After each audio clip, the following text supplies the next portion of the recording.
ഒരു പെണ്ണും ഒരു വീട്ടുകാരിയും തന്റെ അയൽപക്കത്തെ വീട്ടുകാരെ നിസ്സാരമായി കാണരുത്. വലൗകാന ശിഖ്ഖ ഫിർസിൻ ഷാഹ്, നിങ്ങളുടെ വീട്ടിൽ ഒരു ആടിന്റെ മാംസം വന്നാൽ, അത് എന്ത് മാംസാവട്ടെ, വിശേഷപ്പെട്ട ഒരു ഭക്ഷണം ഉണ്ടെങ്കിൽ അതിൻ്റെ ഒരു കാലിൻ്റെ മാംസമില്ലാത്ത എല്ലാണ് നിങ്ങളുടെ വീട്ടിൽ ബാക്കിയുള്ളതെങ്കിൽ പോലും നിങ്ങളുടെ അയൽവാസിക്ക് അതിൽ നിന്നൊരു ഓഹരി കൊടുക്കാൻ നിങ്ങൾ മടി കാണിക്കരുതേ.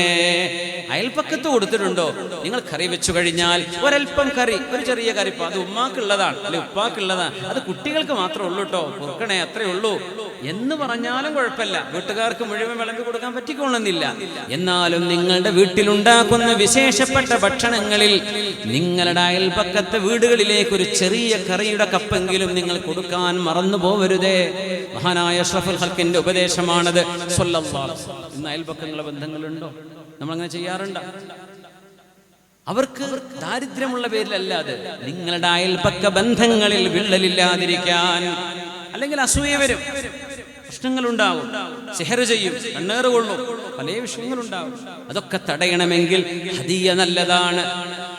സ്വാലിഹീങ്ങളായ ആളുകളുടെ നല്ല നല്ല സ്വഭാവങ്ങളെ നബി തങ്ങൾ പരിചയപ്പെടുത്തുന്നു. മാ വഖാ ബിഹിൽ മുഅ്മിനു ഇർദഹു ഫഹുവ സദഖ.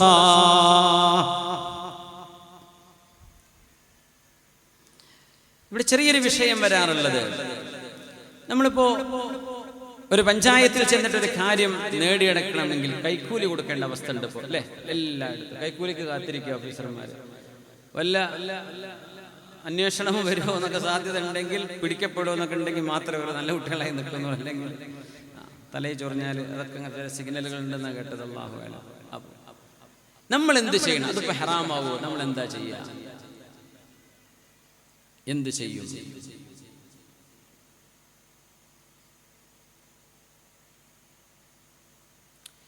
മഹാന്മാരായ പണ്ഡിതന്മാർ ഇതിനെ സംബന്ധിച്ച് പറഞ്ഞൊരു ഇബാറത്ത്, വഖദ് യകൂനുൽ ഗറദു ഫിൽ ഹദിയ ഇത്തിഖാഉ ശർരിൽ മുഹ്ദാ ഇലൈഹി. നമ്മൾ ഒരാൾക്ക് ഒരു പൈസയോ സമ്മാനമോ കൊടുക്കുന്നത് ഒന്നുകിൽ ആ മനുഷ്യനിൽ നിന്ന് ഉപദ്രവം വരാതിരിക്കാനായിരിക്കും. നമ്മളത് കൊടുത്തില്ലെങ്കിൽ വല്ല ഉപദ്രവം ചെയ്യും. ഫമുഹ്ദീഹാ മഅ്ജൂർ, ആ മനുഷ്യന് സമ്മാനം കൊടുക്കുന്ന ആൾക്ക് അല്ലാഹ് കൂലി കൊടുക്കും. വആഖിദുഹാ യഖുദുഹാ റിശ്വതൻ, അത് വാങ്ങുന്ന ആള് കൈക്കൂലിയായിട്ടാണ് വാങ്ങുന്നത്, അത് കുറ്റകരം. വാങ്ങുന്ന ആൾക്ക് കുറ്റം, കൊടുക്കുന്ന ആൾക്ക് കുറ്റമില്ല. മറ്റൊന്ന്, ഔ ഫഇൻ അഹ്ദാ ഇലാ ഹാകിമിൻ ലിയതവസ്സല ഇലാ ഹഖ്, നിങ്ങളുടെ ഒരു അവകാശം നേടിയെടുക്കാൻ നിങ്ങൾക്കൊരു പേപ്പർ സൈൻ ചെയ്ത് കിട്ടണം. അത് നിങ്ങളുടെ പൗരൻ എന്ന നിലയിൽ നിങ്ങളുടെ അവകാശമാണ്. പക്ഷെ മൂപ്പര് സൈൻ ചെയ്യണമെങ്കിൽ ഇപ്പുറത്തൊരു 10,000 വെച്ച് കൊടുത്തേ പറ്റൂ. നിങ്ങളുടെ ഒരു ഹക്ക് നിങ്ങൾക്ക് നേടിയെടുക്കാൻ നിങ്ങൾ ഒരു നിയമപാലകന്, ഒരു ഹാക്കിമിന്, ഭരണകർത്താവിന് നിങ്ങൾ വല്ലതും കൊടുക്കുകയാണെങ്കിൽ മിൻ ദീ ഗറദിൻ ഫാസിദിൻ, അത് മോശപ്പെട്ട ഒരു ലക്ഷ്യത്തിനാണെങ്കിൽ പറ്റൂല. ഒരു അന്യായം, അന്യരാളുടെ ഭൂമി തൻ്റെതാണെന്നാക്കാൻ പേപ്പർ ഉണ്ടാക്കാൻ, അതൊക്കെ റിശ്വത്താണ്, കൈക്കൂലിയാണ്, കുറ്റകരമാണ്, ജായിസല്ല, ചെയ്യാൻ പാടില്ല. നേരെ മറിച്ച് നിങ്ങളുടെ ഒരു അവകാശം നേടിയെടുക്കാനാണ്. ഇത് ഇസ്ലാം ഏറ്റവും കൂടുതൽ കർക്കശമായി പറഞ്ഞ വിഷയമാണ് റിശ്വ. കൈക്കൂലി കൊടുക്കരുത്, വാങ്ങരുത് എന്നാ പറയാം. പലിശയെ സംബന്ധിച്ച് അങ്ങനെ പറഞ്ഞു. നേരെ മറിച്ച് ജനങ്ങൾ, നിയമങ്ങൾ പലതുണ്ടാവും, പക്ഷെ അത് പ്രാബല്യത്തിൽ നടക്കുന്നുണ്ടാവില്ല. കണിശമായും നിയമം നടപ്പിലാക്കപ്പെടുന്ന രാജ്യങ്ങളുണ്ട്. ജൻധർം എന്ന് പറഞ്ഞിട്ട് തുർക്കിയിലെ ഒരു പ്രത്യേക പോലീസുണ്ട്. അവർക്ക് കൈക്കൂലി കൊടുത്താൽ അവരെ പിടിച്ച് ജയിലിടും. അങ്ങനത്തെ പോലീസുകാരാണ് അവർ. ജൻധർമ്മം എന്നവരെ പറയാം. ജൻധർമ്മ പോലീസ് എന്ന് പറഞ്ഞാൽ ഒന്നിനും പോകില്ല. അല്ലാത്തവർക്ക് എന്തെങ്കിലും കൊടുത്തു നോക്കാൻ നോക്കും. അവര് കൊടുക്കുന്നവരെ പിടിച്ച് ജയിലിടും. അങ്ങനത്തെ ആളുകളാണ്. അതൊരു രാജ്യത്തിന്റെ ഏറ്റവും നല്ല ഗുണമാണ്, നിയമപാലകന്മാർ നിയമം പാലിക്കുന്നു എന്ന് പറയുന്നത്.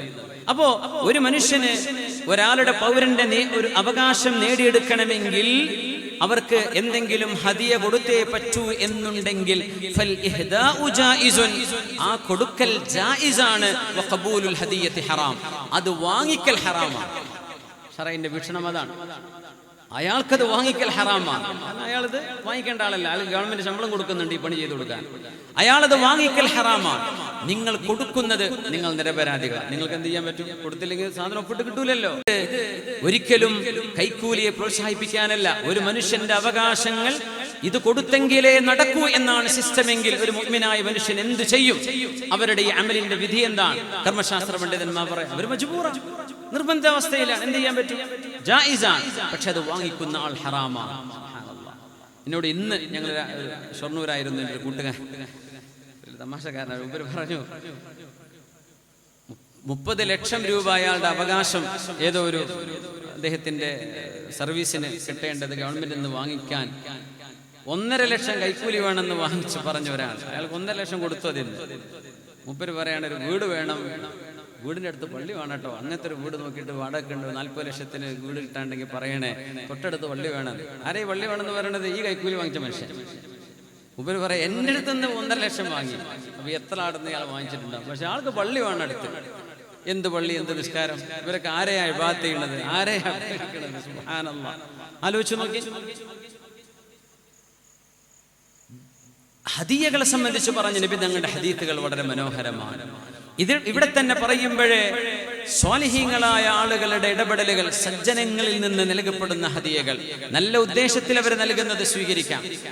അവരുടെ ഹദിയ ജായിസാണ്. ഒരു മനുഷ്യന് ദുനിയാവിൽ ലഭിക്കുന്ന ഹലാലുകളിൽ പ്യൂർ 2 ഹലാലുകളെന്ന് കണ്ണു ചിമ്മി പറയാൻ പറ്റുന്നത് എന്ന് പറഞ്ഞ മഹാനായ മുസഇർ ഇബ്നു ഖുജാം റഹ്മത്തുള്ളാഹി അലൈഹി പറഞ്ഞ ആ ഒരു സ്റ്റേറ്റ്മെന്റിൽ നിന്നാണ് നമ്മൾ ചർച്ചകൾ തുടങ്ങിയത്. 2 ഹലാലുകൾ. ഒന്ന്, യൂഫ്രട്ടീസിൽ നിന്ന് വെള്ളം കുടിക്കുക. ഏത് അരുവിയിൽ നിന്നും പുഴയിൽ നിന്നും നിങ്ങൾ വെള്ളം കുടിക്കുന്നത് ഒന്നും കുഴപ്പമില്ല, കുടിക്കാൻ പറ്റുന്നതാണെങ്കിൽ കുടിച്ചാൽ മതി, കണ്ടാമിനേറ്റഡ് ആണെങ്കിൽ കുടിക്കണ്ട, പറ്റുന്ന വൃത്തിയുള്ള വെള്ളമാണ്, കുടിച്ചോളൂ. പിന്നെ ഒരു സ്വാലിഹായ മനുഷ്യൻ നിങ്ങൾക്ക് നൽകുന്ന ഹദിയ. അവിടെ എന്ത് മനസ്സിലായി? എന്തെങ്കിലും ഹറാം ബിസിനസ് ഉള്ള ആളുകൾ, അള്ളാഹുവിന് ഇഷ്ടമില്ലാതെ ജീവിക്കുന്ന ആളുകൾ, വളരെ സ്നേഹത്തോടുകൂടെ നിങ്ങൾ അത് നിരസിച്ചേക്കണം. അത് നിങ്ങൾ വാങ്ങിച്ചു വെച്ചാൽ എന്താ അതിനർത്ഥം? ആ മനുഷ്യൻ ചെയ്യുന്ന തിന്മകളെ നിങ്ങൾ അനുകൂലിക്കുന്നു എന്നതിനർത്ഥം വരും, പ്രത്യേകിച്ച് പണ്ഡിതന്മാർ അത് സ്വീകരിക്കുമ്പോൾ. അതുകൊണ്ട് നിങ്ങൾ കാര്യഗൗരവത്തിലെടുക്കണേ. സ്വാലിഹീങ്ങളുടേതേ നിങ്ങൾ സ്വീകരിക്കാവൂ, സ്വോദ്ദേശപരമായി നൽകപ്പെടുന്നത് എന്ന് മഹാനായ റസൂലുള്ളാഹി സ്വല്ലല്ലാഹു അലൈഹി വസല്ലം.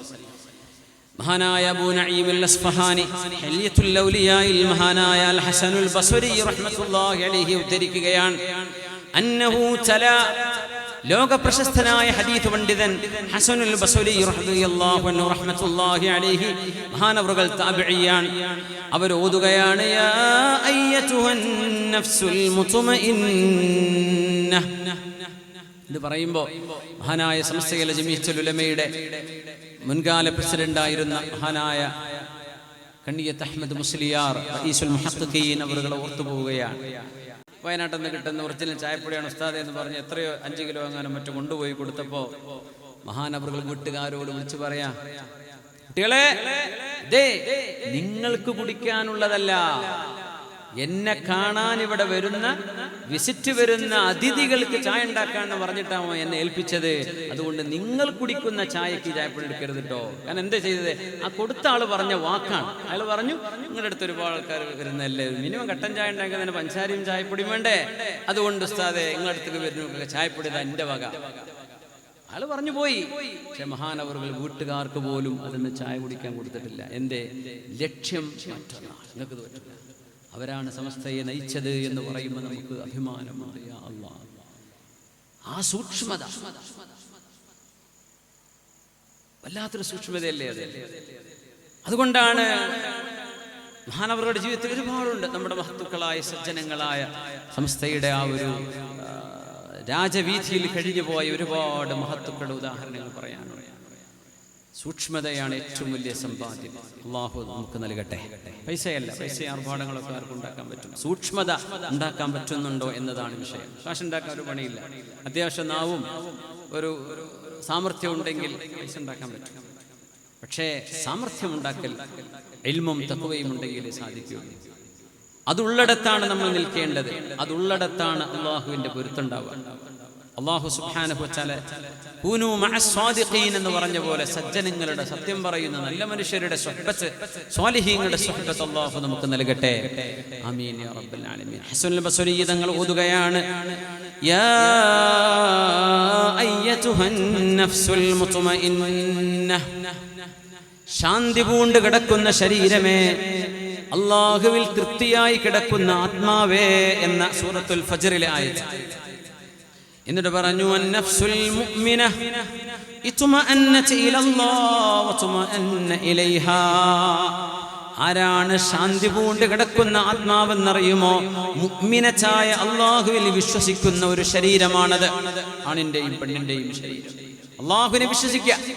പടച്ചതമ്പുരാനാണ് എന്നെ ജനിപ്പിച്ചത്, എന്നെ മരിപ്പിക്കുന്നത്, എന്നെ ജീവിപ്പിക്കുന്നത്, എന്നെ നിയന്ത്രിക്കുന്നത്, എന്നെ നടത്തിക്കുന്നത്. അവന്റെ കയ്യിലാണ് മഖാലീദുസ് സമാവാതി വൽ അർദ്. ആകാശഭൂമികളുടെ മുഴുവൻ താക്കോലുകൾ അല്ലാഹുവിന്റെ കയ്യിലാണ് എന്ന് വിശ്വസിക്കുന്ന ആളാണ് മുഅ്മിൻ. അല്ലാഹുവിൽ മനസ്സ് പൂണ്ട് കിടക്കുന്ന ആളുകൾ, അല്ലാഹുവിൽ ആശ്വസിക്കുന്നവർ. ഒരു രോഗം വന്നു, അല്ലാഹുവേ നീയാണ് എന്നെ പരീക്ഷിച്ചത്, ഞാൻ പൊരുത്തപ്പെട്ടു റബ്ബേ. സമ്പത്തുണ്ട്, അൽഹംദുലില്ലാഹ്. ദാരിദ്ര്യമുണ്ട്, അൽഹംദുലില്ലാഹ്. വിഷമങ്ങളുണ്ട്, അൽഹംദുലില്ലാഹി അലാ കുല്ലി ഹാൽ. വിഷമങ്ങൾ ഉണ്ടാകുമ്പോൾ പറയുന്ന അൽഹംദുലില്ലാഹയാണ് അൽഹംദുലില്ലാഹി അലാ കുല്ലി ഹാൽ. എന്താ റാഹത്തല്ലേ? അസുഖമുണ്ടോ? അപ്പോഴും പറയാം അൽഹംദുലില്ലാഹി അലാ കുല്ലി ഹാൽ. അസുഖങ്ങളൊന്നും ഇല്ല, അൽഹംദുലില്ലാഹ്. അസുഖമുണ്ട്, അൽഹംദുലില്ലാഹി അലാ കുല്ലി ഹാൽ. എല്ലാ അവസ്ഥയിലും അല്ലാഹുവേ നിനക്കാണ് നന്ദി. അങ്ങനെ പറയണ്ടേ? എല്ലാ അവസ്ഥ. ഇപ്പൊ മനസ്സിലായി എന്തോ വിഷമത്തിലാണ് ആള്, എന്നാലും അല്ലാഹുവിന്റെ സ്തുതി. ബുദ്ധിമുട്ടൊക്കെയാണ്, വിഷമങ്ങളാണ്, ജോലിയില്ല, അൽഹംദുലില്ലാഹി അലാ കുല്ലി ഹാൽ. എല്ലാ അവസ്ഥയിലും അല്ലാഹുവേ നിനക്കാണ് സ്തുതി. അങ്ങനെ അല്ലാഹുവിനെ തൃപ്തിപ്പെട്ട ശരീരത്തെ കുറിച്ചാണ് യാ അയ്യതുഹൻ നഫ്സുൽ മുത്മഇന്ന ഇർജിഇ ഇലാ റബ്ബികി റാദിയതൻ മർദിയ്യ. അല്ലാഹുവിലേക്ക് സംതൃപ്തമായി ഇങ്ങോട്ട് പോരിൻ ശരീരമേ, ആത്മാവേ എന്ന് മരണനേരത്ത് മലക്കുകൾ വിളിച്ചു പറയുന്ന ശരീരങ്ങളോട് എന്താ പറയുന്നത്? ഇർജിഇ ഇലാ റബ്ബികി. ദുനിയാവിൽ നിന്ന് നിങ്ങൾ പോരിൻ. ഖബറിലേക്ക് വരുന്നത് ഒരു മണ്ണിലേക്കല്ല. ഖബർ ഒന്നുകിൽ സ്വർഗമാണ്, അല്ലെങ്കിൽ അത് തീയിന്റെ കഷ്ണമാണ്, വെറും ഒരു മണ്ണല്ലെന്ന് പുണ്യ നബി സല്ലല്ലാഹു അലൈഹി വസല്ലം. അങ്ങനെയാണ്. ഇർജിഇ ഇലാ റബ്ബികി റാദിയതൻ മർദിയ്യ ഫദ്ഖുലി ഫീ ഇബാദി വദ്ഖുലി ജന്നതി. എന്റെ അടിമകളിലേക്ക് കടന്നോളൂ ശരീരമേ, എന്റെ സ്വർഗത്തിലേക്ക് കടന്നോളൂ ആത്മാവേ എന്ന് അല്ലാഹു ഏതൊരാത്മാവിനോടാണോ വിളിച്ചു പറയുന്നത്, ആ ആത്മാവിനെയാണ് അന്നഫ്സുൽ മുത്മഇന്ന എന്ന് പറയാ. എന്താണ് മുത്മഇന്ന? അല്ലതി ഇത്മഅന്നത ഇലല്ലാഹ്. അല്ലാഹുവിൽ മനസ്സുകൊണ്ട് ശാന്തമായ ശരീരം. അല്ലാഹുവിനെ കുറിച്ചുള്ള ഓർമ്മയിലാണ്. എപ്പോഴും അല്ലാഹുവിനെ കുറിച്ച് ഓർക്കും, എന്തിനും അല്ലാഹുവിനെ ബന്ധിപ്പിക്കും. വതുമഅന്ന ഇലൈഹാ. അല്ലാഹുവിന് ആ ശരീരത്തെ ഇഷ്ടമാണ്. കഴിഞ്ഞില്ല. വഹബ്ബത ലിഖാ അല്ലാഹ് വഹബ്ബല്ലാഹു ലിഖാഅഹാ. ആരാണ് സജ്ജനങ്ങൾ എന്നറിയണമേ. മഹാനായ ഹസനുൽ ബസ്രി തങ്ങൾ സ്വാലിഹീങ്ങളെ ഡിഫൈൻ ചെയ്യുകയാണ്. ആരാണ് സജ്ജനങ്ങൾ? അല്ലാഹുവിനെ മനസ്സുകൊണ്ട് പൊരുത്തപ്പെട്ടവർ. അവർക്ക് സമാധാനം കിട്ടാൻ മയക്കുമരുന്നല്ല വേണ്ടത്, അവർക്ക് ഖുർആനാ വേണ്ടത്. അവർക്ക് സമാധാനം കിട്ടാൻ MD എന്ന് പറയാ. പണ്ടൊക്കെ BA എടുത്തോ, ഇനി M എടുക്കണ്ടേ, M.Ed എടുക്കണ്ടേ, MD ആവണ്ടേ. വലിയ ഡിഗ്രിയാണ് ഇപ്പോഴത്തെ കുട്ടികളെ കയ്യിൽ കിട്ടുന്ന ഡിഗ്രിയാണ് ഇപ്പോൾ. യാ അല്ലാഹ്, പടച്ച റബ്ബ് കാക്കട്ടെ. സമാധാനത്തിനാണോ?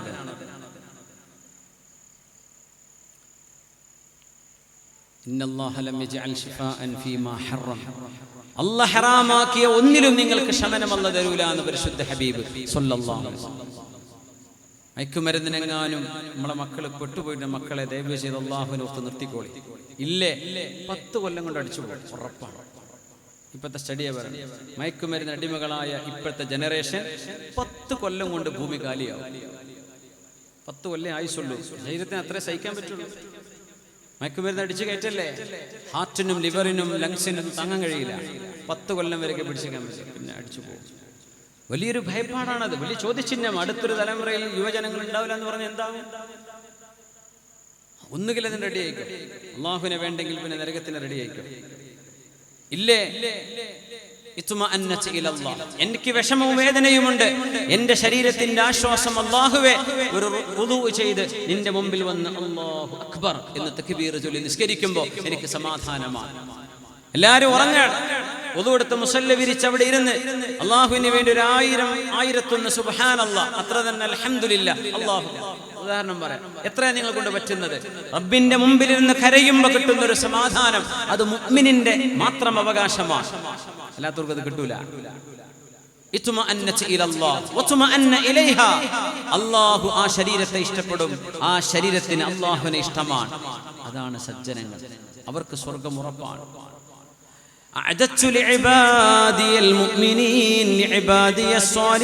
എന്റെ സജ്ജനങ്ങൾക്ക് ഞാൻ ഒരുക്കി വെച്ചിരിക്കുന്നു ഒരു കണ്ണും കാണാത്തത്, ഒരു കാതും അതിനെക്കുറിച്ച് കേട്ടിട്ടില്ല, ഒരു മനുഷ്യന്റെ ചിന്തയിലും വിഷയീഭവിക്കാത്തതാണ് സ്വർഗ്ഗലോകമെന്ന് പരിശുദ്ധ ഹബീബ് സല്ലല്ലാഹു അലൈഹി വസല്ലം. അതുകൊണ്ട് അല്ലാഹുവിനെ തൃപ്തിപ്പെടണമേ. എനിക്കെന്റെ റബ്ബിനെ കാണണം. മിനിമം മെസ്സിനെ കാണാനുള്ള ആഗ്രഹമെങ്കിലും അള്ളാഹിനെ കാണാനുണ്ടോ നമ്മളെ കുട്ടികൾക്ക്? ചോദിക്കാം. മെസ്സിയൊക്കെ മുമ്പ് കറങ്ങിയ ബോധം കെട്ട് വീണ കുട്ടികളുണ്ട്. വെറുതെ സെൽഫി മെസ്സിനെ കണ്ടതാ, നല്ല ജിന്നിനെ കണ്ട പോലെ. ഞാൻ ഇപ്പൊ എന്തായി കാണുമ്പോൾ ബോധം കെട്ട് വീഴാൻ പോവുക. ഒരു ചെക്കൻ സെൽഫി എടുക്കാൻ വേണ്ടി വന്നതാ. മുമ്പേതോ ഹോട്ടലിൽ ഇറങ്ങി പോകുമ്പോൾ ഓൽക്ക് ദുനിയാവിൽ വലിയ സംഭവം അതാണ്. നമ്മളെ കുട്ടികൾ അങ്ങനെ ആവാൻ പാടുണ്ടോ? നമുക്ക് അതിലും വലുതല്ലേ. ആരെയും സ്നേഹിച്ചോളൂ, അതിന് കുഴപ്പമൊന്നുമില്ല. ഓല് എടുക്കാൻ പോകുന്നത് ഓരോ കൂടെ പോകാൻ പറ്റുന്ന അത്രേ ഉള്ളൂ. മെസ്സി സ്വർഗത്തേക്ക് പോണ ആളാണെങ്കിൽ സ്വർഗത്തേക്ക് പോകും. അല്ലേ എവിടുക്കാ പോകണ വെച്ചാൽ അവിടെ കൂടെ പോകേണ്ടി വരും. ഇസ്ലാം അതിന് സ്വാതന്ത്ര്യം തന്നിട്ടുണ്ട്. സ്വാതന്ത്ര്യം, ഭയങ്കര സ്വാതന്ത്ര്യമാണ്. നിങ്ങൾക്ക് ആരെ വേണമെങ്കിലും സ്നേഹിക്കാം. അവർ പോണെടുത്തൊക്കെ ഒപ്പം പോകും ചെയ്യാം. ഇത്രയുള്ള വിഷയം. സ്വാലിഹീങ്ങളെ സ്നേഹിക്കണം എന്ന് പറയാൻ കാരണം എന്ത്? ദുന്യാവിൽ ജീവിക്കാൻ ഒരു ലക്ഷ്യമുണ്ട്. എന്താ ലക്ഷ്യം എന്ന് പറഞ്ഞാൽ ഈ പോസ്റ്റ് കൂടെ ഗോൾ അടിക്കല വലിയ ലക്ഷ്യം. ഹിമാലയത്തിന്റെ മുകളിൽ കയറി നിൽക്കല ലക്ഷ്യം. കാറുകൊണ്ട് ഒരു ഹില്ല്, ഒരു 4 വീൽ ഡ്രൈവിൽ അടിച്ചു കയറ്റലാണോ ലക്ഷ്യം? എന്താ ജീവിതത്തിന്റെ ലക്ഷ്യം? എന്താണ് നമ്മുടെ കുട്ടികൾക്ക് എന്താ ലക്ഷ്യം? ഒരു ലക്ഷ്യം വേണ്ട ജീവിതത്തിന്. എന്തെങ്കിലും കാട്ടിക്കൂട്ടുക, അതാണ് ജീവിതത്തിന്റെ ലക്ഷ്യമെന്ന് വിചാരിക്കുക. അല്ല, നിനക്ക് ജന്മം നൽകിയ ജീവൻ തന്ന സൃഷ്ടാവ് ആരാണ്? Cherish him, worship him. ആ റബ്ബിനെ നീ പുകഴ്ത്തുകയും അനുസരിക്കുകയും ചെയ്യണം. ഇത് ജീവിതത്തിന്റെ ലക്ഷ്യമാണ്. എന്റെ ഉമ്മയെ വാപ്പയെ നിനക്കറിയൂലേ, എന്നാ നിന്നെ പടച്ച രക്ഷിതാവിനെ നീ അറിയണം. അതിനാ ജീവിക്കാൻ പറഞ്ഞ. ഇവിടെ പേരുണ്ടാക്കിയിരിക്കാനല്ല. ഓരോ കെട്ടെടുത്ത് പോണ്ടി വരും. അത് വേറെ ആർക്കെങ്കിലും ഒഴിച്ചു കൊടുത്ത് പോവേണ്ടി വരും. വേണ്ടേ? നിന്റെ ലക്ഷ്യം എനിക്ക് അല്ലാഹുവിനെ കാണണം. നിങ്ങളുടെ ഇഷ്ടപ്പെട്ട ഒരു ഫുട്ബോൾ പ്ലെയറെക്കാളും നിങ്ങൾ അല്ലാഹുവിനെ സ്നേഹിക്കുന്നുണ്ടോ കുട്ടികളെ? ഞാൻ ചോദിച്ചു നോക്കട്ടെ. പുണ്യനബിയെ നിങ്ങൾ അതിനേക്കാളും മുമ്പിൽ വെക്കാൻ ഒരുക്കമാണോ? പറഞ്ഞ കളി നടക്കുന്നുണ്ട്, പള്ളിയിൽ നിന്ന് വാങ്ങി വിളിക്കുന്നുണ്ട്, നിങ്ങളത് പൂട്ടി വെച്ച് നിസ്കരിക്കാൻ വരുമോ? ഇതാണ് എന്റെ പച്ചയായ അർത്ഥം. ഇല്ല, ഇത് കഴിയട്ടെ എന്നാണോ നിങ്ങൾ പറയാ? അതിനാണ് തസ്വീഫ്. ആ മനുഷ്യനാണ് മഗ്ബൂൻ. നമ്മൾ ആദ്യം തുടങ്ങി വെച്ച ചർച്ച അതാണ്. പിന്നെയാവാം എന്ന് വിചാരിക്കുന്ന ആളുകൾ വഞ്ചിക്കപ്പെട്ടവരാണ്. എന്റെ റബ്ബനെ വിളിക്കുന്നു, ഹയ്യ അലസ് സ്വലാഹ്, ഹയ്യ അലൽ ഫലാഹ്. നമ്മുടെ മുനാരങ്ങളിലൂടെ അത് കേൾക്കാൻ ഇന്ന് അവസരമുണ്ട്. കുറച്ചു കാലം കഴിഞ്ഞാൽ ഈ ബാങ്കൊന്നും കേട്ടില്ല എന്ന് വിചാരിക്കും. നിസ്കാരം നിർത്താൻ പറ്റുമോ? സമയം നോക്കി പള്ളിക്ക് വരണ്ടേ? വേണ്ടി വരൂലേ? യൂറോപ്യൻ നാടുകളിലൊക്കെ ഇഷ്ടം പോലെ മസ്ജിദുകളുണ്ട്. യൂറോപ്പിലൊക്കെ യാത്ര ചെയ്ത ആൾക്ക് അറിയാൻ പറ്റും. പുറത്തുനിന്ന് കണ്ടാൽ മനസ്സിലാവില്ല. ചിലയിടങ്ങളിൽ മാത്രം ബാങ്ക് കേൾക്കുള്ളൂ, എല്ലായിടത്തും ബാങ്ക് കേൾക്കൂല. ചെന്നുനോക്കുമ്പോൾ എന്ത് മനോഹരമായ പള്ളി. അകത്ത് ചെല്ലുമ്പോൾ നല്ല മസ്ജിദാണ്, മിമ്പറുണ്ട്, മെഹ്റാബുണ്ട്, ഒക്കെ ഉണ്ട്. പുറത്തുനിന്ന് കണ്ട ഒരു ഷോപ്പിംഗ് സെന്റർ എന്നെ വിചാരിക്കും, അല്ലെങ്കിൽ ഒരു പീഡിക റൂമാണെന്ന് വിചാരിക്കും. അണ്ടർഗ്രൗണ്ടിലേക്ക് ഒരുപാട് പള്ളികൾ. ലണ്ടൻ സിറ്റിയിൽ ഈസ്റ്റ് ലണ്ടൻ എന്ന് പറഞ്ഞ സ്ഥലമുണ്ട്. അവിടെ ബംഗാളികളാണ്. നമ്മൾ ബംഗാളികൾ ഈ കൊത്താൻ വരുന്ന ആൾക്കാരാണ്. വലിയ വലിയ മുതലാളിമാർ ബംഗാളികൾ അവിടെ നടത്തുന്നത്. ഞാൻ അത്ഭുതപ്പെട്ടു പോയി. അവിടെ റമളാനിൽ അവിടെ സക്കാത്ത് അവിടെ പിരിക്കുന്നുണ്ട്. അവിടെ എന്ത് സിസ്റ്റമാറ്റിക് ആയിട്ട് സക്കാത്തുൽ ഫിത്റിന്റെ സ്ലിപ്പുകൾ കൊടുക്കുന്നുണ്ട്. അവിടെ സക്കാത്തിന് സമയം സംശയം ചോദിക്കാൻ കൗണ്ടർ. അവിടെ ഇതൊക്കെ മാനേജ് ചെയ്യുന്നത് അവിടുത്തെ വലിയ ബംഗ്ലാദേശുകാരാണ്. പണ്ട് വന്ന് കുടിയേറിയവരാണ്. നല്ല വൃത്തിയുള്ള ബംഗാളികൾ, ഹൈ സ്റ്റാൻഡേർഡ്. എന്താ പള്ളിയുടെ വലുപ്പം എന്നറിയോ? ഹറമിലെ പള്ളി പോലെയാണ്. ഹറമിലെ പള്ളിയിലെ ഇമാമന്മാരോടൊക്കെ കടപിടിക്കുന്ന ഓത്തുള്ള ഇമാമമാർ. റമളാനൊക്കെ റോഡ് നിറയെ മനുഷ്യന്മാരാണ്. ഈസ്റ്റ് ലണ്ടനിൽ അവിടെ ബാങ്ക് പുറത്ത് കേൾക്കാറുണ്ടെന്നാണ് എനിക്ക് തോന്നുന്നത്. പക്ഷേ ബഹുഭൂരിഭാഗം ഇടങ്ങളിലും മസ്ജിദുകളുണ്ട്, പക്ഷേ ബാങ്ക് കേൾക്കൂല. അവിടുത്തെ ആളുകൾ നമ്മളെക്കാളും മോശപ്പെട്ട ചുറ്റുപാടിൽ ജീവിക്കുന്നവരാണ്. പക്ഷേ അവിടുത്തെ ചെറുപ്പക്കാർ തണുപ്പിൽ കോട്ടിട്ടിട്ട് ഒതുവെടുത്തിട്ട് ആ മസ്ജിദുകളിൽ ചെന്ന് നിസ്കാരത്തിന് ജുമുഅക്കും ജമാഅത്തിനും അവിടെ സ്വഫ് നിറയാണ്. ഞാൻ വെംബ്ലിയിൽ ഒരു പള്ളിയിൽ പോയിരുന്നു. അവിടെ റമദാനിൽ ചെന്നപ്പോഴേ അവിടുത്തെ ഉസ്താദ് പറഞ്ഞു, ഈ പള്ളിയിലെ മുഴുവൻ ഇഅ്തികാഫിന്റെ സീറ്റും ബുക്കായി കഴിഞ്ഞു എന്ന് പറഞ്ഞാൽ എത്ര ഡോളർ എനിക്കറിയാം, പൗണ്ട് എത്രയെന്നല്ല, 100 പൗണ്ട് അല്ല, ഒരു ദിവസത്തിന് 100 പൗണ്ടോ എന്നറിയില്ല. ഇഅ്തികാഫിരിക്കണമെങ്കിൽ പള്ളിയിൽ സ്ഥലം വേണ്ടേ? ആൾക്കാരുടെ ബാഹുല്യം കൊണ്ട് പള്ളിയിൽ ഇഅ്തികാഫിരിക്കാൻ ഫീസ് വേണം. എനിക്ക് ഓർമ്മ ശരിയാണെങ്കിൽ ഒരു ദിവസത്തിന് 100 പൗണ്ട്, ഫുൾ ഡേ 24 മണിക്കൂർ പള്ളിയിൽ ഇരിക്കണമെങ്കിൽ. പള്ളി ഫുള്ളാണ്, ഇനി വരുന്നവർക്ക് സ്ഥലമില്ല. നമ്മൾ വിചാരിക്കും ലണ്ടൻ എന്നൊക്കെ പറഞ്ഞാൽ അവിടെ ഇങ്ങനെ കുത്തിമറിയായിരിക്കുന്നു. നല്ല ഈമാനുള്ള മനുഷ്യന്മാരുണ്ട് അവിടെ. നമ്മളൊരു തണുപ്പില്ല, ഒരു പ്രയാസമില്ല. നമ്മൾ പള്ളിയൊക്കെ പൂട്ടി പോവുകയാണ്. ആരെ ഇത്തികാഫ് ഇരിക്കണ്ടെങ്കിൽ ലൈറ്റ് ഓഫ് ആക്കി പള്ളി പൂട്ടി ഉള്ളിപ്പെട്ടു. ഇത്തികാഫിന് സൗകര്യങ്ങളില്ല, നമുക്ക് ചെയ്തു കൊടുക്കാൻ പറ്റുന്നില്ല. അവിടെ ഇത്തികാഫ് ഇരിക്കാൻ ജനങ്ങൾ ജോലി ലീവ് എടുത്തിരിക്കാൻ മസ്ജിദുകളിൽ ഇത്തികാഫിന്. ആലോചിച്ചു നോക്കി, യാ അല്ലാഹ്, നമ്മുടെ മക്കളെ കണ്ടുപിടിക്കണം. ഒരു ഭാഗത്ത് നമ്മൾ ഈസ്റ്റേൺ രാജ്യങ്ങളിൽ ദീനിന്റെ വെളിച്ചം കിട്ടിയപ്പോൾ നമ്മൾ ആ വെളിച്ചം നമ്മൾ അറിഞ്ഞില്ല. നമ്മൾ വിചാരിച്ചത് എപ്പോഴുള്ള വെളിച്ചമാണ്. പക്ഷെ ഇരുട്ടിൽ കഴിയുന്ന ആളുകൾക്ക് വെളിച്ചം കിട്ടിയപ്പോൾ ആ ഇസ്ലാമിനെ നെഞ്ചിനോട് അവർ ചേർത്ത് വെച്ചു. അവരതിന് വില കൊടുത്തു. നമുക്ക് വിലയില്ല. നമ്മുടെ ഇഅ്തികാഫിന് വില ഉണ്ടോ? നമ്മുടെ ജുമുഅക്ക് വില ഉണ്ടോ? നമുക്കിപ്പോ ബാങ്ക് കേൾക്കുന്നുണ്ട്, ഹയ്യ അല സ്വലാത്തി ഹയ്യ അലൽ ഫലാഹ്.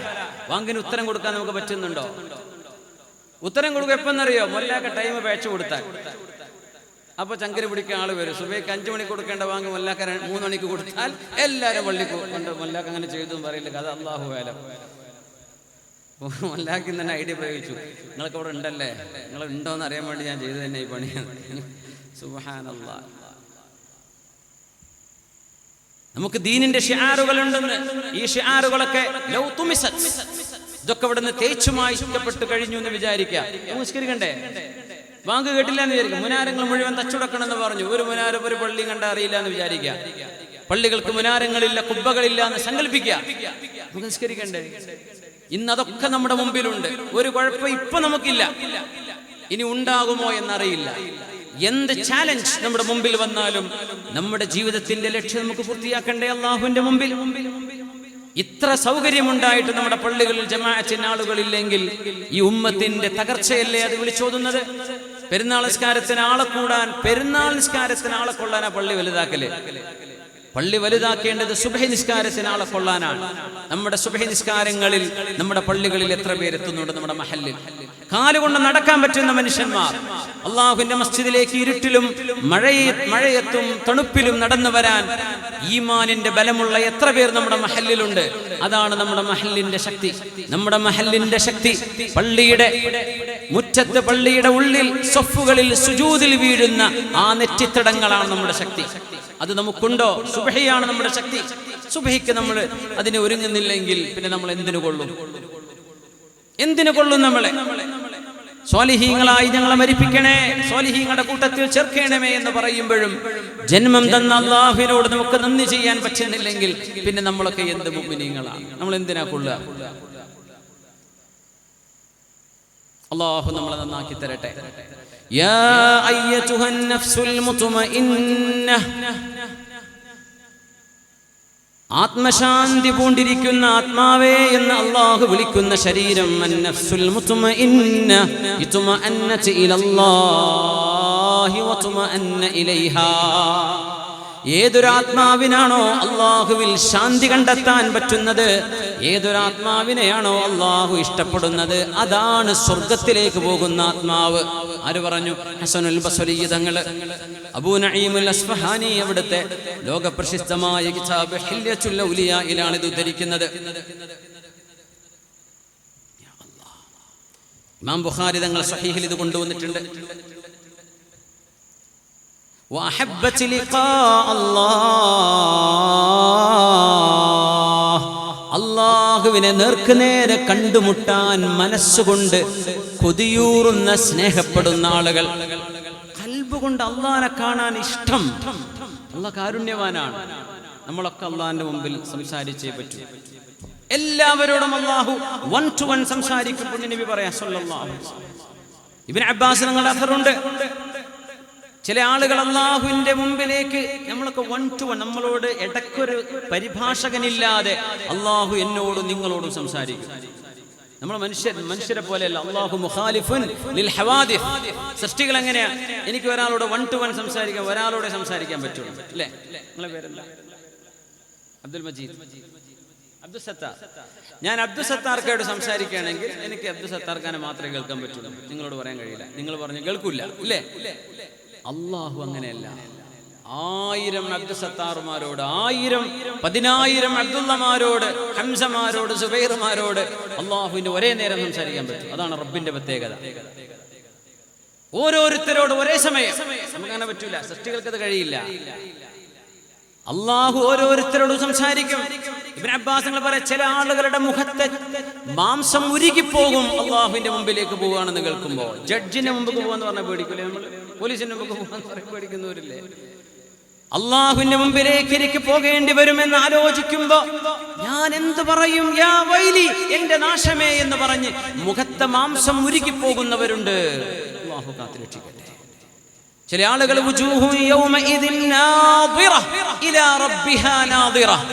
ചില ശരീരങ്ങൾ പ്രകാശം കൊണ്ട് തുടുത്തു നിൽക്കുകയാണ്.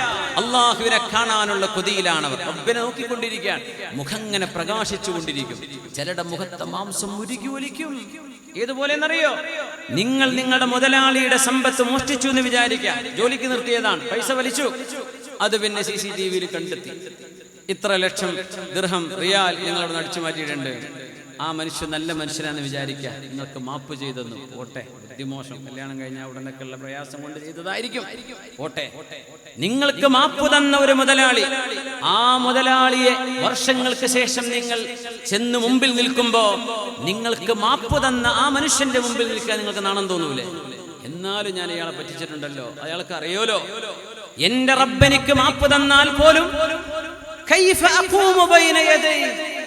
എന്റെ റബ്ബിന്റെ മുമ്പിൽ ഞാൻ എങ്ങനെയാ നിൽക്കുക? എനിക്ക് മാപ്പ് തന്നു, ശരി തന്നെയാണ്, പക്ഷെ ഞാൻ എന്റെ റബ്ബിനെ ധിക്കരിച്ചിട്ടുണ്ടല്ലോ.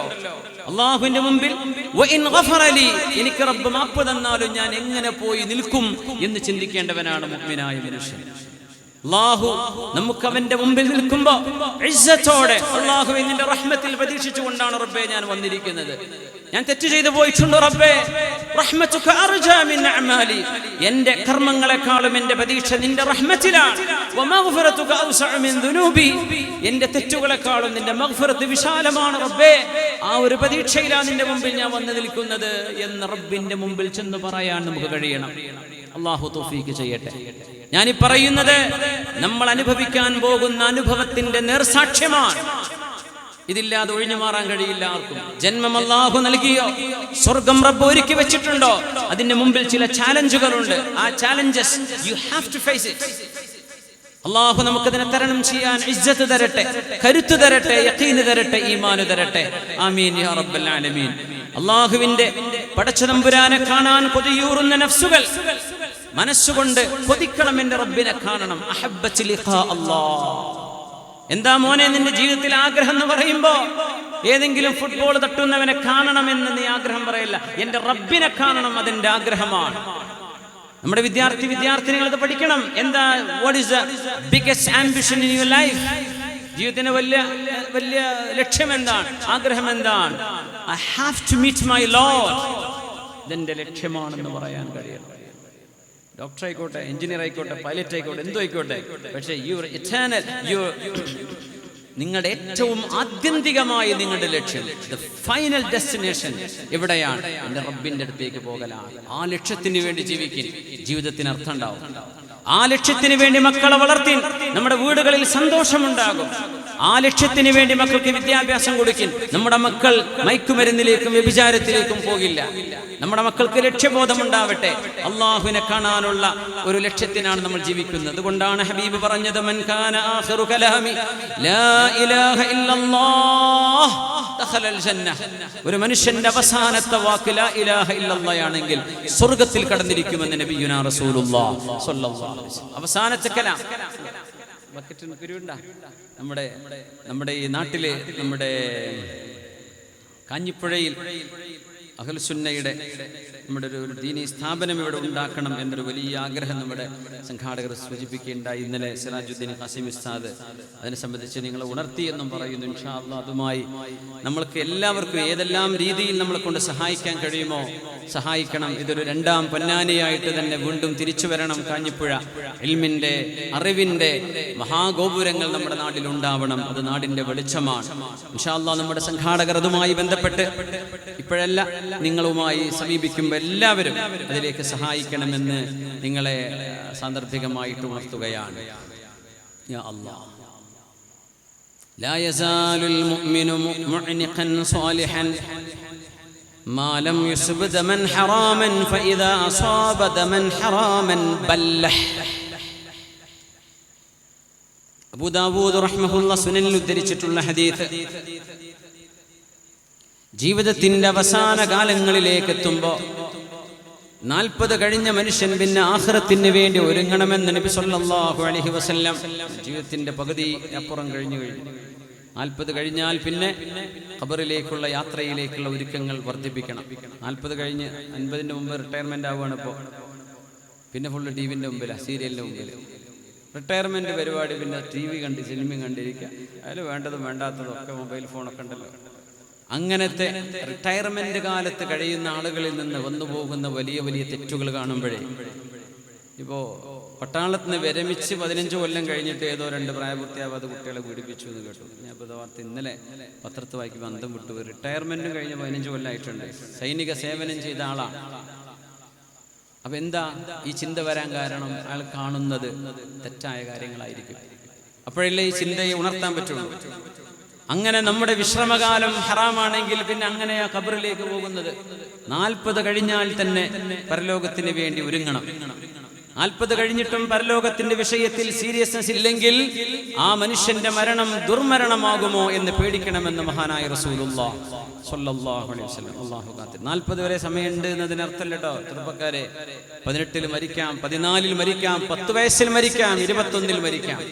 അല്ലാഹു മരണത്തിന് സമയം വെച്ചിട്ടില്ല. അതുകൊണ്ടാണ് കുട്ടി ജനിച്ചപ്പോ ഇഖാമത്ത് കൊടുത്തത് ഇടത്തെ ചെവിയിൽ.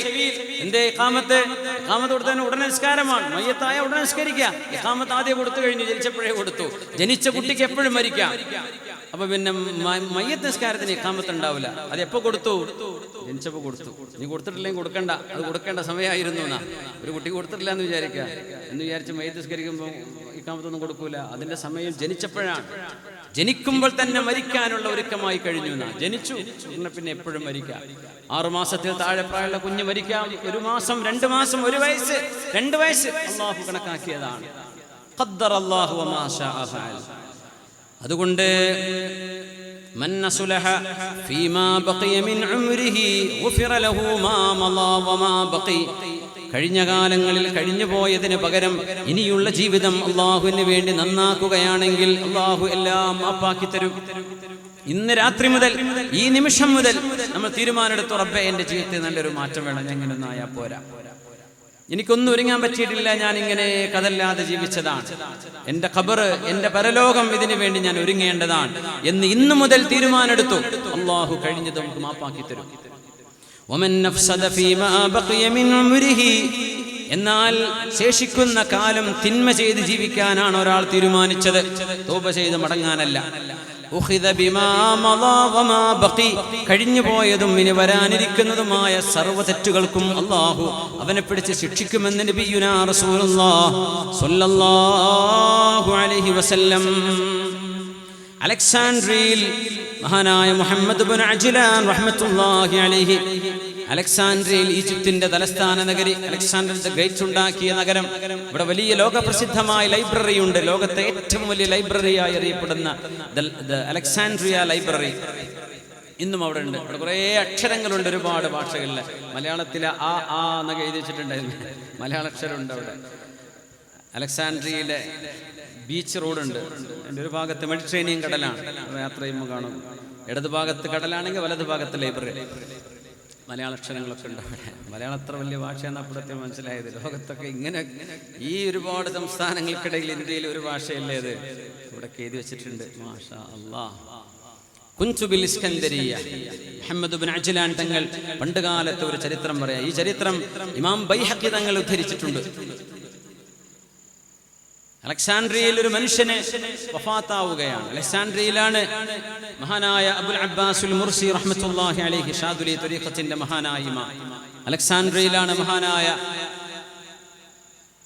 ഇമാം ബൂസീരി, ബുർദയുടെ രചയിതാവ് ഇമാം ബൂസീരി തങ്ങൾ. ഹദറത്തു റജുലൻ, ഇവിടെയാണ് ഇബ്നു അത്താഇല്ലാഹിൽ സിക്കന്ദരി. ഒരു വഫാത്തായി കിടക്കുന്നത് കെയ്റോവിലാണെന്നാണ് എൻ്റെ ഓർമ്മ ശരിയാണെങ്കിൽ. അലക്സാൻഡ്രിയക്കാരനാണ് ഇബ്നു അത്താഇല്ലാഹ്. കിതാബുൽ ഹികം. ഫഹദറതു റജുലനിൽ വഫാ, ഒരു മനുഷ്യന് മരണമാസന്നമായിരിക്കുന്നു. ലം നറ മിൻ ഖൽഖില്ലാഹി മിൻ, ആ മനുഷ്യൻ അല്ലാഹുവിനെ അത്രമേൽ ഭയപ്പെടുന്ന ആളായിരുന്നു അത്രേ. പക്ഷെ മരിക്കാൻ കിടക്കുകയാണ്. ഫകുന്നാ നുലഖിനുഹു, മരിക്കാൻ കിടക്കുന്ന ആളോട് തൗബ ചെയ്യാനും ദിക്ർ ചൊല്ലാനും പറയണം. അങ്ങനെ ഞങ്ങൾ തൽഖീൻ ചൊല്ലി കൊടുക്കുകയാണ്, കലിമ ചൊല്ലി കൊടുക്കുകയാണ്. ഫയഖ്ബലു കുല്ലമാ ലഖന്നാഹു, ഞങ്ങൾ പറഞ്ഞു കൊടുക്കുമ്പോൾ സുബ്ഹാനല്ലാഹ് എന്ന് പറയുമ്പോൾ അയാൾ പറയും സുബ്ഹാനല്ലാഹ്. അൽഹംദുലില്ലാ എന്ന് പറയുമ്പോൾ അയാൾ പറയുന്നുണ്ട് അൽഹംദുലില്ലാ. എന്നാൽ ഫഇദാ ജാഅത് ലാ ഇലാഹ ഇല്ലല്ലാഹ്, ലാ ഇലാഹ ഇല്ലല്ലാഹ് എന്ന് പറഞ്ഞാൽ അയാൾക്കത് പറയാൻ പറ്റുന്നില്ല. സുബ്ഹാനല്ലാഹ് പറയുന്നുണ്ട്, അൽഹംദുലില്ലാ, ലാ ഇലാഹ ഇല്ലല്ലാഹ് അത് മാത്രം പറയണില്ല. ഫഖുൽനാ ലഹു, മഹാനായ മുഹമ്മദ് ഇബ്നു അജ്ലാൻ തങ്ങൾ പറയുന്നു, ഞങ്ങൾ അയാളോട് ചോദിച്ചു, മാ റഅയ്നാ മിൻ ഖൽഖില്ലാഹി അഹദൻ കാന ഖശാ ലില്ലാഹി മിൻക, നിങ്ങളെക്കാളും അല്ലാഹുവിനെ ഭയപ്പെടുന്ന ഒരു മനുഷ്യനെ ഞങ്ങൾ കണ്ടിട്ടില്ലല്ലോ, എന്തേ നിങ്ങൾക്കിത് സംഭവിച്ചു പോയത്? ഞങ്ങൾ നിങ്ങൾക്ക് തൽഖീൻ ചൊല്ലി തരുന്നു ലാ ഇലാഹ ഇല്ലല്ലാഹ് ചൊല്ലാൻ, നിങ്ങൾ തൽഖീൻ ചൊല്ലുന്നു, പക്ഷേ ലാ ഇലാഹ ഇല്ലല്ലാഹ് മാത്രം ചൊല്ലുന്നില്ലല്ലോ, എന്തേ അതിന് കാരണം എന്ന് ആ മനുഷ്യനോട് ഞങ്ങൾ ചോദിച്ചു. അലക്സാൻഡ്രിയയിൽ നടന്നൊരു സംഭവം. ഖാല, മരിക്കാൻ കിടക്കുന്ന മനുഷ്യൻ പറയുകയാണ്, ഇന്നഹു ഹീല ബൈനി വ ബൈനഹാ, ലാ ഇലാഹ ഇല്ലല്ലാഹ് പറയാൻ അല്ലാഹു എനിക്കൊരു മറ വെച്ചിരിക്കുകയാണ്. ഖതൽതു നഫ്സൻ ഫീ ശബീബതി, യുവാവായി നടന്നിരുന്ന കാലത്ത് ഞാനൊരു കൊലപാതകത്തിന് കൂട്ടുനിന്നിട്ടുണ്ടായിരുന്നു. ഒരു പാവമായ മനുഷ്യനെ കൊല ചെയ്യാൻ ഞാൻ കൂട്ടുനിന്നിരുന്നു. അന്നത്തെ കൊലയാളി സംഘത്തിൽ ഞാൻ ഉണ്ടായിരുന്നു. അതെനിക്ക് പറ്റിപ്പോയ തെറ്റാണ്. ആ തെറ്റിന്റെ ശാപമാണോ എന്ന് എനിക്കറിയില്ല. അതായിരിക്കണമെന്നാണ് ഞാൻ കരുതുന്നത്. എനിക്ക് കലിമ ചൊല്ലാൻ കഴിയുന്നില്ല. കൊലപാതകം പോലെയുള്ള മഹാപാതകങ്ങൾ മരണത്തിന്റെ നേരത്ത് പോലും ലാ ഇലാഹ ഇല്ലല്ലാഹ് ചൊല്ലാൻ തടസ്സമാവുമെന്ന് പഠിപ്പിക്കാൻ അല്ലാമ ഇമാം ബൈഹഖി റഹ്മത്തുള്ളാഹി അലൈഹി കിതാബു ശുഅബുൽ ഈമാനിൽ ഈ സംഭവം ഉദ്ധരിക്കുകയാണ്. ഇത് കേവലം ഒരു സംഭവമല്ല, പണ്ഡിത ലോകത്ത് ചർച്ച ചെയ്യപ്പെട്ട ഒരു വിഷയമാണിത്. യുവാക്കളെ, നിങ്ങളുടെ കഴിവുകൾ നേർവഴിയിലേക്ക് നിങ്ങൾ ചെലവഴിച്ചില്ലെങ്കിൽ അത് ദുർവഴികളിലേക്ക് പോകും, ഉറപ്പാണ്. നിങ്ങളെ മസ്ജിദിലേക്ക് നിസ്കാരത്തിന് 5 നേരം വിളിക്കുമ്പോൾ ഈ മസ്ജിദിലേക്ക് നിങ്ങൾക്ക് നടന്നെത്താൻ കഴിയുന്നില്ലെങ്കിൽ പിശാച് നിങ്ങളെ ബാറിലേക്ക് വല്ല കാടുകളിലേക്കും കൊണ്ടുപോയിട്ടെങ്കിലും നിങ്ങളെ കൊണ്ട് വിഷം തീറ്റിക്കും. അവൻ മയക്കുമരുന്നും ലഹരിയും നിങ്ങളുടെ ശരീരത്തിലാക്കി തന്നേക്കും. നന്മയിലേക്ക് നമ്മുടെ എനർജി നമ്മൾ സ്പെൻഡ് ചെയ്തില്ലെങ്കിൽ ആ എനർജി തിന്മയിലേക്ക് ഡൈവേർട്ട് ചെയ്യപ്പെടും. അതുകൊണ്ട് ഇഹ്ദറു അൻഫുസകും, നിങ്ങളുടെ ശരീരം നിങ്ങൾ സൂക്ഷിക്കണമേ. എന്താണോ നിങ്ങളുടെ യൗവനം, അതാണ് നിങ്ങളുടെ വാർദ്ധക്യമായി മാറാൻ പോകുന്നത്. നിങ്ങളുടെ കുട്ടിക്കാലത്തെ സ്വഭാവം എന്താണോ, അതാണ് നിങ്ങളുടെ വാർദ്ധക്യത്തെ സ്വഭാവമായി മാറാൻ പോകുന്നത്. അതുകൊണ്ട് നിങ്ങളുടെ ശരീരത്തെ നിങ്ങൾ നിയന്ത്രിക്കാൻ പഠിക്കണമേ. من استطاع منكم ألا يحول بينه وبين الجنة ملء كف من دم امرئ مسلم أن يهرقا, നിങ്ങൾ ആരെങ്കിലും നരകത്തിന്റെ ഇടയിൽ നിങ്ങൾക്ക് മറ വേണമെന്നുണ്ടെങ്കിൽ, നിങ്ങൾക്കും സ്വർഗത്തിനും ഇടയിൽ മറ വരാതിരിക്കണമെന്നുണ്ടെങ്കിൽ, ഒരു മനുഷ്യന്റെയും ഒരു ചിന്ത് ചോര പോലും, ഒരിറ്റ് ചോര പോലും നിങ്ങളുടെ കൈ അബദ്ധമായി വരരുത്, നിങ്ങളുടെ പങ്കാളിത്തം കൊണ്ടുണ്ടാവരുത്. ഒരു നിരപരാധിയായ മനുഷ്യനെ ഒരു നിലക്കും നിങ്ങൾക്ക് ഉപദ്രവിക്കാൻ അനുവാദമില്ലെന്ന് മാത്രമല്ല, ഒരു കുറ്റവാളി ആണെങ്കിൽ പോലും കുറ്റവാളിയെ ശിക്ഷിക്കേണ്ടത് കോടതിയാണ്, ജനങ്ങളല്ല. ഒരു മനുഷ്യന്റെ കൊലപാതകത്തിൽ നിങ്ങൾക്ക് പങ്കാളിത്തമുണ്ടെങ്കിൽ നിങ്ങളുടെ സ്വർഗത്തിനിടയിൽ അത് മറയായി വരുമെന്ന് മഹാനായ റസൂലുള്ളാഹി കുല്ലമാ തഅറദ ലിബാബിൻ മിൻ അബ്വാബിൽ ജന്ന, ചെയ്തു ഉംറക്കും ഹജ്ജിനും ദാനധർമ്മങ്ങൾക്കും കാരണമായി സ്വർഗത്തിലേക്ക് പോകാൻ ഏതെങ്കിലും ഒരു വാതിലിലേക്ക് ചെന്നെടുക്കുമ്പോൾ ഹാല ബൈനഹു വബൈനഹു, ആ നിരപരാധിയായ മനുഷ്യന്റെ ചോര നിങ്ങളുടെയും സ്വർഗപ്രവേശനത്തിന്റെയും ഇടയിൽ തടസ്സമായി നിൽക്കുമെന്ന് അഷ്റഫുൽ ഖൽഖ് റസൂലുള്ളാഹി സ്വല്ലല്ലാഹു അലൈഹി വസല്ലം